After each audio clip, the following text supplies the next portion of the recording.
Le samedi 12 mai 2012, les étudiants d'Isen Business School Nancy se sont réunis dans le cadre d'une simulation de l'ONU sur le thème des guerres civiles et de la création de nouveaux États.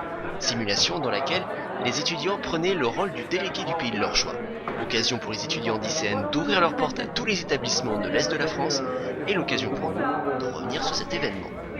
Organisée en partenariat avec les étudiants de Sciences Po, cette journée a ainsi accueilli des étudiants de tous bords. ICN, École des Mines dans le cadre de l'Alliance Arteb, Arts et Métiers ParisTech, Faculté de Lorraine et de Strasbourg, entre autres. L'enjeu pour les étudiants était dès lors de défendre les intérêts de leur pays, chose qu'ils ont fait à cœur. Pour preuve, une sélection des meilleurs moments de cette journée. Bonjour. Le Cameroun est évidemment un pays qui approuve la paix et contre les guerres civiles. Mais cependant, depuis lors et depuis de nombreuses années, les puissances économiques des pays occidentaux se permettent de s'ingérer et de détruire et de bafouer la souveraineté internationale et nationale de certains pays africains et du Moyen-Orient. Pourquoi est-ce que ces pays qui font des guerres civiles le fruit d'un besoin économique, à la recherche de matières premières, à la recherche d'or, de diamants, de pétrole, pourquoi laissons-nous dans cette puissance occidentale décider de l'avenir et du bonjour des pays africains et des pays orientaux qui n'ont peut-être pas les moyens d'assurer eux-mêmes leur défense et leur démocratie. Merci. Merci. Apporter son soutien au Cameroun, qui a rappelé le principe de non-ingérence essentiel à l'ONU selon la position brésilienne. Nous souhaiterions cependant rappeler que l'ONU ayant avant tout une mission de maintien de la paix, une intervention est parfois nécessaire, mais elle doit se faire dans le respect le plus total de la souveraineté des États. Le Timor oriental s'étonne. Oui, nous nous étonnons. Nous étonnons déjà de la faible participation des pays anciennement colonisés, décolonisés depuis 50 ans, 60 ans, à ce débat. Car nous avons tous, nous, les libérateurs, nous avons tous été accusés de terrorisme, alors que notre action était légitime.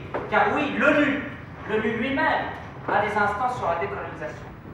Maintenant, pour revenir sur la question des ONG, nous sommes évidemment ouverts à toute proposition, sachant qu'il sera peut-être plus judicieux d'envoyer ces ONG dans des pays véritablement en crise, dans véritablement des problèmes. Nous avons proposé de parler de la Palestine. Alors, est-il vraiment judicieux de s'intéresser à la situation de la Syrie alors que notre gouvernement est absolument bien en place? Merci. Au cours de cette journée, les étudiants ont pu échanger sur la légitimité des groupes séparatistes, l'annexion de Tibet par la Chine, des troubles syriens ou encore de l'enjeu de l'ingérence à l'échelle mondiale. Ces sujets ont pu laisser la place à quelques pépites. Voici quelques exemples. Alors oui, est-ce qu'il reconnaît l'annexion Tibet par la Chine? Oui, qui a eu lieu une centaine d'années avant l'annexion de la Californie, par exemple. Légitimer le programme nucléaire iranien dans le but de ne pas déclencher une prochaine troisième guerre mondiale. Vietnam, vous savez quoi? La délégation du Vietnam souhaite soulever le fait que le problème du Tibet est un problème exclusivement chinois, qui ne regarde donc que la politique intérieure de la Chine, et que conformément à notre respect du droit de non-ingérence, nous demandons à ce que l'ONU ne s'occupe pas de ce problème. De plus, nous considérons que le régime renversé par la Chine est une dictature religieuse, et donc il s'agit donc d'une amélioration du sort des Tibétains. Organisée par les étudiants membres de l'association ICN Avenir, chargée de la promotion d'ICN Business School, cette journée a eu pour but de réunir les étudiants de tous les horizons autour d'un même sujet. Pari réussi, car avec près de 50 participants, cette journée a permis à nombre d'étudiants de découvrir l'univers diplomatique de l'ONU. Échanges, stratégies, alliances, tous ces éléments étaient réunis pour qu'au final, l'Assemblée statue sur l'édification de nombreuses fronts humanitaires autour des frontières jugées à risque, ainsi que sur la labellisation par l'ONU des ONG. Cette journée s'est finalement terminée au soleil avec la remise des prix couronnant les meilleures prestations. Le meilleur acteur, donc ce serait le Cameroun. Bravo. Forcément, là. Le futur dictateur, on applaudit bien fort, la Syrie. Le futur Alger, c'est-à-dire celui qui sait le mieux décarcasser à l'écrit, c'est à titre posthume le Brésil. Et en meilleur discours, on avait dit le Timor. Succès également pour les organisateurs qui ne pensent qu'à réitérer l'événement au second semestre 2012, tout en remerciant les acteurs ayant fait de cette journée une réussite. Pour finir, voici quelques témoignages d'étudiants ayant participé à cet événement. Donc bonjour, je m'appelle Steve Nucha et je suis à l'NSGSI à Nancy, une école dans le génie industriel. Et je suis vraiment très fier d'avoir participé à cette expérience parce que c'était vraiment magnifique, de découvrir un monde complètement différent de celui de l'ingénierie et de tout ce que j'ai pu faire auparavant, de participer à plus ou moins à ce monde politique que j'aime vraiment parce que je suis plus ou moins passionné par la politique. Et ça m'a permis plus ou moins de faire part d'idées, d'avoir une certaine élocution, de partager avec des personnes différentes et vraiment c'était vraiment très bien et j'aimerais bien refaire une expérience de ce type. Merci à l'ICN de nous avoir invités pour cet événement important.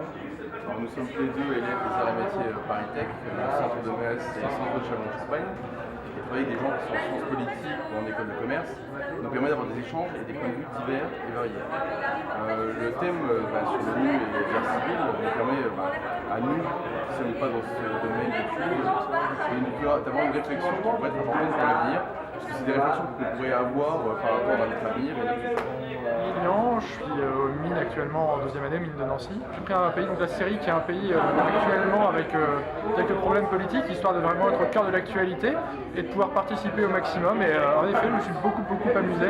Et c'est pas évident de défendre un pays avec lesquels, dont les convictions ne sont pas les mêmes. Voilà. Alors, je suis ICN deuxième année à Nancy. Et je participe à cette première réunion sur une simulation de l'ONU parce que c'est un sujet qui m'intéresse. Je ne sais pas vraiment comment ça marche à l'intérieur de l'ONU, c'est une grande découverte. Et ça permet aussi de découvrir d'autres personnes qui viennent de toutes les écoles. Alors, moi je suis étudiante à l'ENSAIA en première année et donc c'était la première fois que je fais une simulation de l'ONU comme ça. J'ai été au courant grâce aux messages qui sont envoyés entre les différentes écoles d'ingénieurs et je trouve ça vraiment très intéressant de se réunir tous ensemble pour parler d'un thème comme ça. Donc voilà, je pense que je le referai assurément l'année prochaine s'il y en a encore un, parce que ça m'intéresse beaucoup. Nous étudions donc premier cycle franco-allemand de Sciences Po Paris à Nancy. Et je suis donc présidente d'un projet collectif qui s'appelle UNAN, United Nations Association Nancy. Et nous, on s'engage à participer à des simulations des Nations Unies. Et aujourd'hui, je suis donc ici en tant que chair. Et je participe à cette simulation en tant que chair pour assurer donc le bon déroulement de la simulation. Et pour l'instant, ça se passe très bien. Et les gens sont très motivés. Et je suis assez contente avec ce qui se passe ici aujourd'hui. Et je pense qu'on pourra même à la fin passer une bonne résolution. Et le comité en sera fier.